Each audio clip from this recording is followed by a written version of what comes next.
Hey guys, welcome back to another episode of Critical Condition. I'm your host Mitchell, and this handsome looking bloke right here is my best mate Mario. Shit, first compliment I've got in the 2 months of the show. Yeah, I couldn't think of anything insulting to say to you today, so I was like... Well, I did give you a Norwich shirt. Yeah, so. You did, so I had to give you a bit of a reprieve from the insults, yeah, so... Nice. It's a one-off thing. I shouldn't get used to it, I think. Hey, nice looking shirt that you got there though. Thanks, man. Thanks. I bought this two days ago. Yep, Australian soccer team. Indeed. Yep. The blue shirt looks fantastic. I don't know if the camera picks it up, but I'll just stand up a little bit. Yeah, nice. Good looking shirt. Yeah, it's beautiful, I like man. the colouring on it. I've always wanted to get it, but I always found it a little bit too pricey. It was $120 at Rebel Sport, and I went in there by chance the other day. And they had 20% off. So I was like, nice. You know what? I'll pay less than $100 for this. May as well. Yeah. The reason why I got the beanie on tonight as well is because I just could not be bothered doing my hair, so I just put that on. I know I'm looking a bit like Sons of Anarchy, but... Welcome to this world! Awesome show, so I don't mind imitating. As long as you don't stab me, we should be okay. Wait, yeah, anyway, man, what's been happening this week with you? Well, this week, oddly enough, let's see. What has happened this week to me? Apart from your stock take. Apart from my stock take, yeah, well, look, I'm getting my car back this week, which is pretty interesting. Can't wait. I mean, it's been raining here in Sydney for an entire 2 weeks. Around about a month, yeah. Well, yeah, it probably feels like a month. There was one day that it wasn't raining, and then... So pretty nuts in the sense that I never knew I would miss my car so much. I never knew I would love an inanimate object so much and miss it so much when it's not there. I know that feeling, like when I lost my car and had 2.5, 3 weeks. Jeez. And you were driving a lot longer than what I was, so you were like completely dependent on your car. Yeah, exactly. I still remember what it feels like to take a bus, so I wasn't happy about it, but hey, you have to do what you have to do. Exactly. But other than that, not a great deal. I've been trying to finish Horizon before Mass Effect launches on Friday, I think.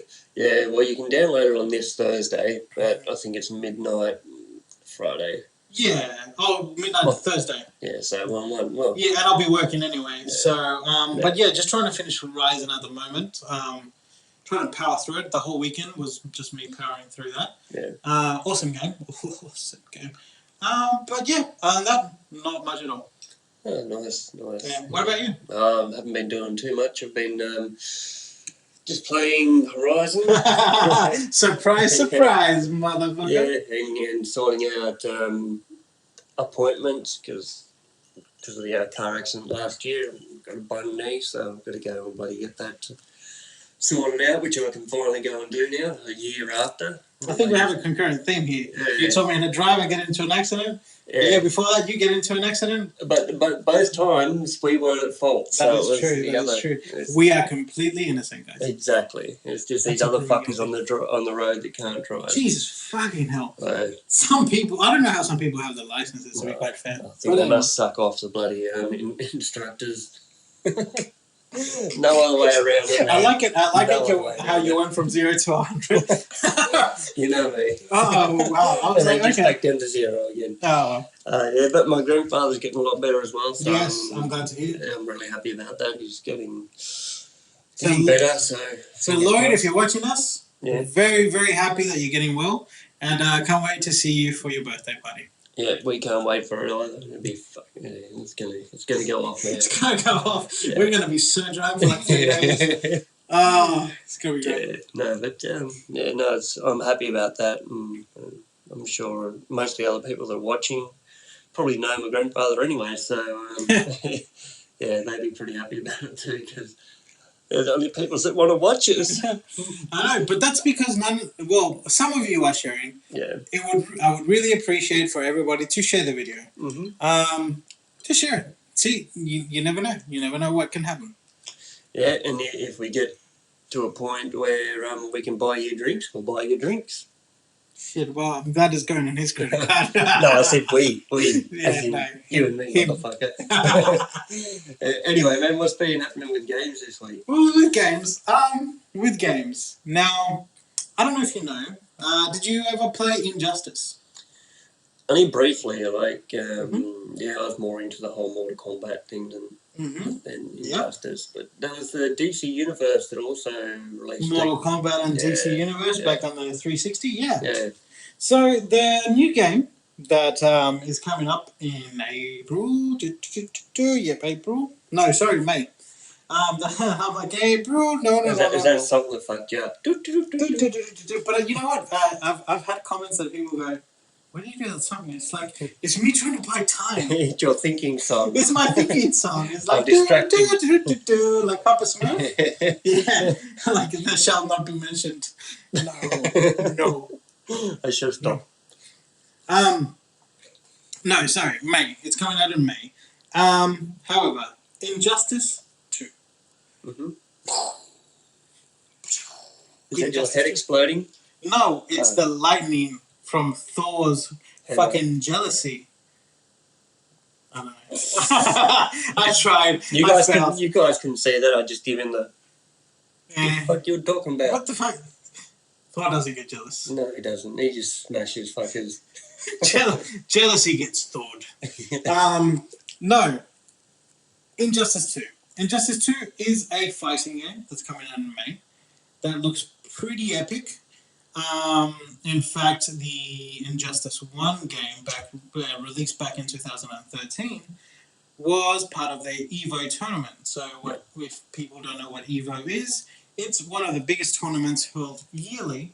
Worldwide, isn't it? Yeah. Well, it's a worldwide tournament that professional fighting, gaming enthusiasts, you could tell them. Yeah. I mean, there are professionals that, you know, the guys that actually win the tournaments that do get lots of prize money. Lots of prize money. In fact, you know what? This is improv here.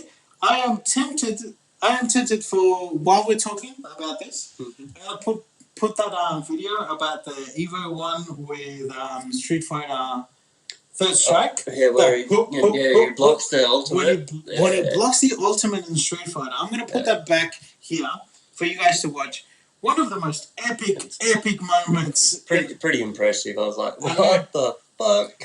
And then years later, he replicated it again. He missed the first one, but the second one, he blocked again. The super, and I'm sure if you're a fighting gaming enthusiast and a semi-professional amateur like ourselves, semi-professional amateurs. We sound like porn stars. Well, you've got the goatee for it. Welcome to this world. Yeah. And the mustache. Is that a mustache raid? That was a leprechaun. That was it. That was for St. Paddy's Day. I'll let you drink first, so you can continue to talk after. It's bad not to. It's considered bad luck not to drink after a cheers. So indeed. I'm glad I'm not playing the Injustice trailer behind us. So anyway, guys, Injustice 2, cute trailer. Injustice 2 is a fighting game set in the DC universe that follows on from the story of Injustice 1. Yep. Now, for people, gamers, and the likes out there that never played Injustice 1, it followed a quite interesting narrative. It was Superman going rogue because Lois Lane gets killed at the hands of the Joker. Now, this sets off a chain of events that you have your normal Justice League trying to. I'm thinking it was trying the Justice League to prevent Superman annihilating the entirety of humanity, and then you have Harley Quinn trying to stop Superman because he basically kills the Joker. Spoilers. The clown Prince over here can't stop laughing. I don't know why. But anyhow, so that's the premise of Injustice 1. Now, Injustice 2 Are you okay? He's actually crying. He's actually crying. This is the second time in a day that I've seen somebody cry out of laughter. I don't understand what's going on. Anyway, I must be that hilarious. So anyhow, Injustice 2, guys, follows on 5 years after that story of actually Batman again. Batman. Saving the day. And this is a game where the premise lies in Batman trying to re-establish society. Now, whether Superman is helping him or not, I'm not entirely sure. Can you go over that again? I don't know what the fuck you said. No, they know. You're laughing. Let's continue. No. Oh, I'm being scolded. Sit in the corner. Bad Pikey. Bad Pikey. Anyhow. No drug selling for you today. No drug selling ever. New South Wales Police, if you've seen this video, I held no accountability for this person over here on my left. Mitchell Wilson found in Bannerhorse Road. No, Blindheim Road. No, that is good that you don't know where I fucking live. Well, I don't visit you. Best mate my ass. Anyhow, Injustice 2. Yeah. That looks like a pretty good game. Like, They're trying to make me laugh. I was saying, it looks like a pretty good game. Nothing on me on Mortal Kombat though. No, and it's a similar style to Mortal Kombat. In fact, it's developed by the same people, NetherRealm Studios, which previously were known as Acclaim back in the golden era of Mortal Kombat. Injustice 2 is about, Batman trying to reestablish society, Superman maybe helping him or not, but they face a bigger threat than they did in the original, which is an alien threat, which is Brainiac. Brainiac, yeah. I enjoyed that. Yeah, I was going to say, I enjoyed the dude that played it in Smallville was the same guy that played Spike in Buffy the Vampire Slayer. And he was a good Brainiac. Yeah, no, he was. He was, you kind of empathised with him at the same time as you're like, fuck, I hope he gets his ass kicked. Yeah. It was just like you were torn between them. Yeah, no. It was a good series, though. Yeah. Smallville. Yeah. Very good series. The only Superman I really liked. But, didn't like Man of Steel? It was like, Man of Steel was good, Smallville was fucking awesome. Mm-hmm. Yeah. Mm-hmm. That's how I'm grading it. Yeah. Batman Superman was an alright popcorn movie. It was an alright popcorn. I mean, the ending was cringe. Yeah. You wouldn't go in there to expect a stellar story. You're not expecting a Shawshank Redemption right there. Yeah, come on. Yeah, it's never going to win any Oscars for anything. And this is tying into movies a little bit. Yeah. This is me saying Avengers 2, the one where they is it Avengers 2 with the island that floats up?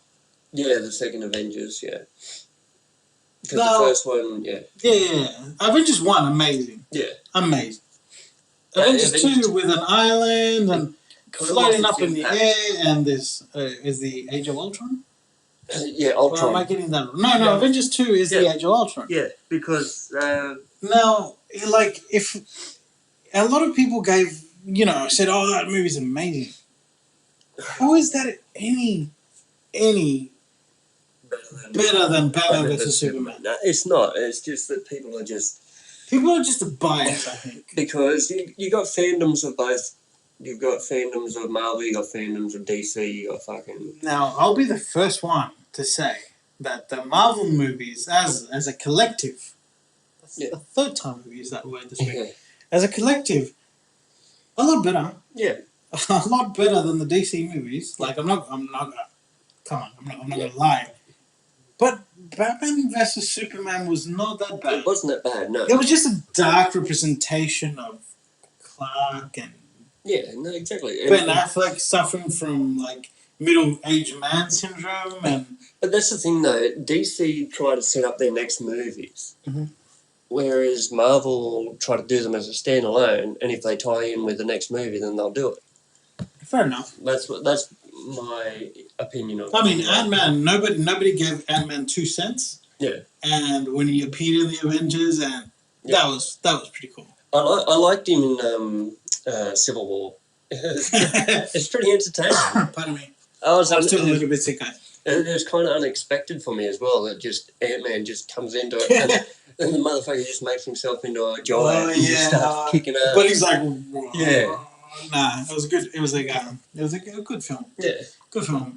This is what happens when you talk about a superhero game. Yeah, franchise, it kind of ties in, because superhero games were comic books, and then they were movies, and then they were kind of, games at the same time. And then they gained popularity, became pop culture. Yeah. And now we find ourselves in an age where we can talk about games and movies in the same segment, pretty much, because they tie in together so well. Exactly. Yeah. So yeah, movies, awesome, watch them. But game, awesome, play it. No, but seriously, Injustice 2 looks like a lot of fun. Yeah. A lot of new characters come into play. It's one game that I really want to do where you and I play it. I think we should. Yeah. I think we should. It's going to be a lot of fun. Just us, because we're both terrible at fighting games. Like with Street Fighter, I can defend myself. With Mortal Kombat, I can defend myself. With your button mashing? No, it's not button mashing. I know exactly what I'm doing. I kick your ass every time, and I kick people's asses online. Remember that bloke was mashing everybody else, and I just come in there and fucking wrecked him, and he just left the room. I was like, okay, sweet. That was good. That was good. That was fun. Yeah, no, I think we should definitely maybe when Injustice 2 comes up. Yeah, no, that sounds good. We'll start the show with a couple of matches. Yep, and whoever wins hosts the show. Ooh. That's what we'll do.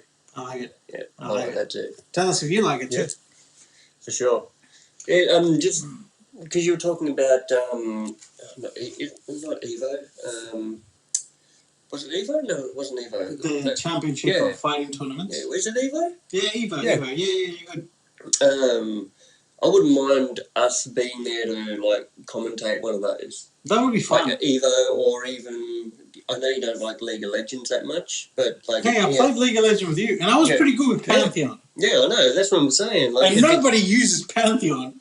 I would wreck people with Pantheon. And you're pretty good with Volibear as well. Volibear. Do you remember though? Yeah. But you're like, when I said, I like Pantheon because he looks like the guy from Sparta. The Sparta guy from 300. Yeah. And you're like, oh no, dude, nobody uses him. Like, no, I'll make it work. Yeah. And then I speared those bastards, and I would the ultimate. Remember how many the triple kills that I got sometimes, and you're like, the shit. The ultimate was where he jumped from one side of the map to the other. Yeah, I could potentially just when they were backtracking, I'd be like, and then you do the multi-spear fucking attack, Oh man, that was fun. It was good because I always used to go as Twitch. Twitch or the Monkey King. Yeah, Wukong. Wukong, yeah. Wukong had some moves. I prefer going as Twitch though, because I'd be able to bring them in, and as I was bringing them in, you'd do your ultimate, and they'd come back down, and I'd disappear, and then they'd try to run back, and they just got stuck in no man's land. Oh man, you jumped on them, stunned them, and then I just did my ultimate and just fucking raped them, and then you were raping them with your bloody spear attack. It's nice. Pantheon, man. Like, nobody, and whenever, back, 3-4 years ago when I used to play this, people were like, oh, you play League of Legends, who do you play with? Pantheon. They're like, oh, what the fuck? They're like, what, you play with Pantheon? I'm like, no, I can make it work. Your Pantheon player is pretty good. We need to play that again. I think so. We should. Yeah, we'll do it. We should definitely. Do a small stream of it. It'll be fun. Yeah, okay. Yeah. If the internet holds up, why not? Sorry, guys. Back to... we went so much off track on that one. But hey, look. This is what happens when you have superpowers, when you have amazing games coming out left, right, and center. I mean, god damn it, Horizon. I'm not going to mention it. Well, we'll steer clear of Horizon tonight. We've already talked about Horizon before. We've killed it. But yeah, what do you call it? Injustice 2 coming out May 17th. Definitely check it out if you like fighting games, if you like Mortal Kombat, if you like DC, if you like to be entertained. Indeed. You should probably have a look at it. By the way, I'm not even sponsored by this. I'm just like, come on, you should do this. That's how much fun it is. Come on. That's my favourite saying, though. Indeed. I got that from. You got that from me? No, I got it from Teal'c in Stargate SG-1. That was his favourite saying. Like, indeed. You're right. Yeah. And that's why I like it too. Yeah. Teal'c was amazing. Teal'c was cool. He was a cool bastard. He's a built bastard prick. I was going to say... He was a built bastard prick. I'm glad you liked him. Shit, I would hate to see what you said about him if you didn't. I was going to say he was a built prick, the bastard. I wish I could be as built as him. But then it just come out built bastard prick. This is why you shouldn't drink and make a show.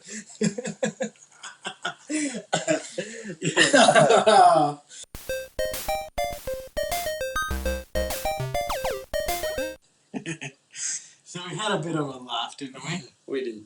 Anyway, so what's new in movies?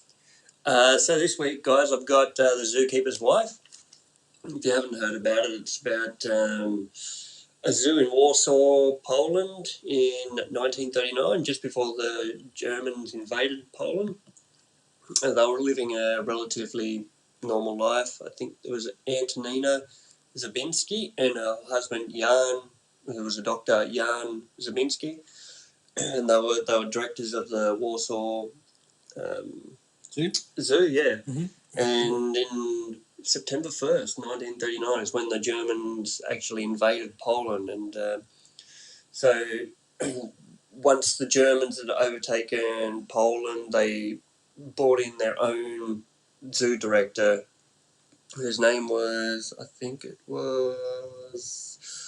I can't remember. I got it written down here. Lutz Beck, who became the new director of the zoos in Poland. I didn't even know it was a thing, to be honest with you. That zoos had directors? Yeah, the Germans directed everything. Yeah, the Germans actually brought in a director to oversee the zoos. Like that's pretty extreme. I wouldn't have thought that there'd be that much entertainment during the fucking war that they'd be like, okay, well, we've been bringing our own zoo director.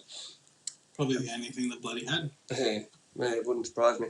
But so this follows the story of Jan and Antonina, who so it was called the Warsaw Ghetto, and it's where they put all the Polish Jews into the ghetto for processing, and then they'd ship them off to like concentration camps, where everybody knows what eventually happened to the Jews in World War II. They were just gassed or killed, used as slave labour, etc., etc. Yes. But so what they did was they... Sorry, I just didn't know you were going to go into so graphic. Like, okay, yep. Mm-hmm. Yeah. Sorry, my apologies. Backstory, yeah. You need to... Well, I mean, it was the war. We know how atrocious things were. Yeah. I just didn't expect me to... I just didn't expect you just go right into it. That's why I went, oh, okay. Yeah, but yeah, so they kind of knew what was happening, so that's why they ended up saving 300 Polish Jews by hiding them within the zoo, because when the Germans bombed Poland, the Warsaw area, they there's so many compounds for animals that were destroyed, blah blah blah. So what they did was they used those compounds and their own house and things like that to hide the Jews that they got out of the ghetto, Warsaw ghetto. But yeah, so that's what the story follows. It's it's a pretty impressive looking movie from what I've It seen. does from the trailers that you showed me. It looks really, really powerful. It's a movie that I really want to go and see just because. I don't know, it just struck a chord with me. You know, I like a lot of like war movies. Yeah. Yeah. And well, how can it not, right? Like yeah. it's just an amazing story. Yeah. No, exactly. It's and that's why I didn't let my figure just ruin the movie. I was like, no, that's all good. Like no, like that's an amazing story that probably needed to be told and yeah. And because what they did, they saved so many people, and they put themselves in jeopardy. Yeah, because this is empathy. Like this is when you put yourself in another person's shoes and and try and do best by what you think is right. Yeah, well, in World War II, if you were caught harbouring a Jew or anybody that they felt was the enemy, you'd get brutalised. You wouldn't just get killed. You'd get brutalised. Yeah. And because they were living there with their son as well, their young son, so they were not only putting themselves in danger, but their entire family, yeah. And probably generations of that family. Yeah. Because when like coming from Argentina, when dictatorships happen, it's not only your actions that affect your immediate family. Yeah. They affect maybe your children's children and everyone surrounding you. Yeah. Your uncles, your cousins. This is like. Yeah. Not make it sound like Argentina was as bad as the Nazi regime. Regime, sorry. Yeah. Nothing like it. Yeah. But you can understand how these crazy lunatics think. Yeah. Yeah, no, exactly. Jessica Chastain plays Antonina. Mm-hmm. She was the commander in The Martian, the female lead. Well, the female lead, the one that's leading the whole expedition. She's the one that decided to leave Matt Damon behind on the planet in The Martian. Yeah. Okay, so that's her. And Johan how do you say that? Heldenberg plays plays Jan. He hasn't been in any movies that anybody really would have heard of unless you're like from Austria, because he's just more of an Austrian actor. Just played a lot of those movies like that. Mm-hmm. I hadn't heard of him up until they showed this. No, it's all good, man. This movie, and what was it? Daniel Bruhl plays Lutz Beck, who's the Nazi. I think I know who this guy is. Yeah, he plays the Nazi. Zookeeper. Come back closer to you. Yeah, Nazi Zookeeper. Hello. He also played a very good Nazi in Inglourious Basterds. Oh, it's that guy. Yeah, it's that guy. It's the guy. Yeah, the hero guy that is a bit too apologetic about him being a hero, that he kills all these allied forces. Yeah. That guy plays an awesome Nazi. Like he's probably a really nice person. He's going to get typecast as the Nazi. It's going to be like, it's 2 movies now. Yeah, next thing you know, he's going to play Hitler. But I don't know whether he could, because he's too empathetic. He's too young. Yeah, he's too young. And because you empathise with him, every time you see him now, you're just like, oh, he doesn't want to be doing this. But, I just see him and go, "How's the Fuhrer?" No, I don't. But yeah, so that's the cast of it. But just interesting backstory. The zoo reopened in 1949 with Jan as the zoo director. But during the 1944 Warsaw Uprising, he was actually injured when they tried to. Well, I don't know whether they successfully overthrew the Nazis, but they definitely dealt a blow to the Nazis in Warsaw. During that confrontation, but by then, pretty much Germany was on the back foot. They were.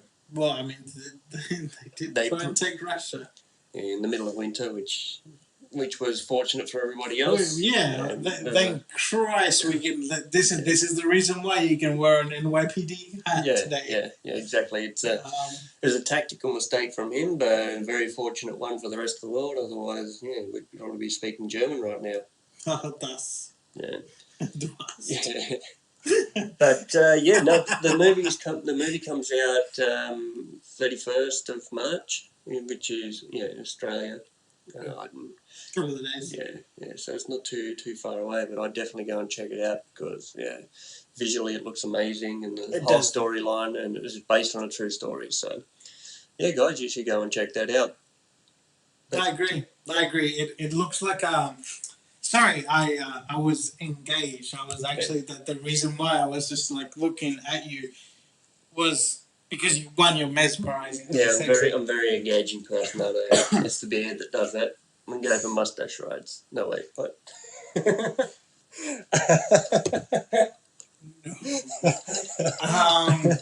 The reason why I was. I love throwing you off. Why the hell? Why do I even do the show? No, seriously, I was I do believe you bring riveting movies to the table. Very engaging, very thought-provoking. Unlike sometimes with my games, I just bring the games that I think. No, I reckon that you bring games that you enjoy. So, which is what the whole show is about. It's about bringing to light maybe movies and games that most people don't know about, or even. But that was one of your better ones. It's just a great narrative that deserves a light shone on it, pretty much. Yeah, exactly. Like Inglourious Bastards, even though it's probably fiction, but because it was. It was fiction, yeah. Yeah, it was fiction, but damn, that was good. Yeah. I'm not a big fan of Tarantino usually, but Inglourious Bastards wasn't too bad. But, it wasn't bad. I just think Tarantino movies are a lot of dialogue, and then once he realises he's done too much dialogue, he throws in a bit of fucking killing or a little bit of nudity, and then he's like, okay, well, now they've got their attention back, I'm going to put some more narrative in it, and it's kind of like, it just gets a bit over the top. I must say, one of the best opening of any movie of all time. Pulp Fiction. Yeah, the tracking. No. I'm just talking about the scene. Oh, the scene, yeah. The scene with John Travolta, Samuel L. Jackson, going to this guy's house, knocking on his door. They're all eating burgers and they're all having a conversation. And but what? Tell me what again? Like, that is insane. Pulp Fiction, yeah. It was one of the ones element of his time. Yeah. Fantastic opening scene. Yeah. And, hell, I wish real life was like that. Sometimes, some people. I kind of wish that he'd go back to doing movies like that. Like Kill Bill, I wasn't a big fan of. Most people. I wasn't a big fan of Kill Bill. I understand the appeal of it, but the artistic expression, whatever you want to call it. Yeah, it was okay. Yeah. Good acting. Yeah. But just it was an unusual movie. Yeah. Okay. Yeah, not my type. But guys, let us know what your favourite Tarantino movie is, and I might even do a Gareno's choice on it if it's one of my favourite Tarantino movies. But, I think so. Gareno's choice. Yeah. That should make a comeback. Yeah. I think next week we should do. But next week I'll have a couple of movies that I'll run by you, see whether you appreciate those movies, and we might do that as a Gareno's choice. I think so. Hey, we've got the recording studio. Yeah. You know, the whole TV and everything. Yep. Yeah, and we're doing a few new things with the show this week. Which, I think so. Which I think you guys will appreciate. Yeah. Because I've gotten a whole heap of feedback going, you guys crap on a little bit too much. Yeah. But it's because you can't see us. Yeah. And I think you find us funny. And if you don't find us funny, please let me know. Yeah. If you don't find us funny, go fuck yourself. No, mate. Only kidding. But yeah, guys. Who the hell do you think you are? Do you think this is cheap? No. But seriously, it should be fun. Yeah, but guys, that's the show for this week. I think so. Yeah, so if you liked any of our content, please like, share, and subscribe. And you can also find us on askuscc@gmail.com. Which is also in the description below. And until next time, guys, have a fantastic bloody day. Yep, we enjoyed our night. I hope you did too. See you later, guys.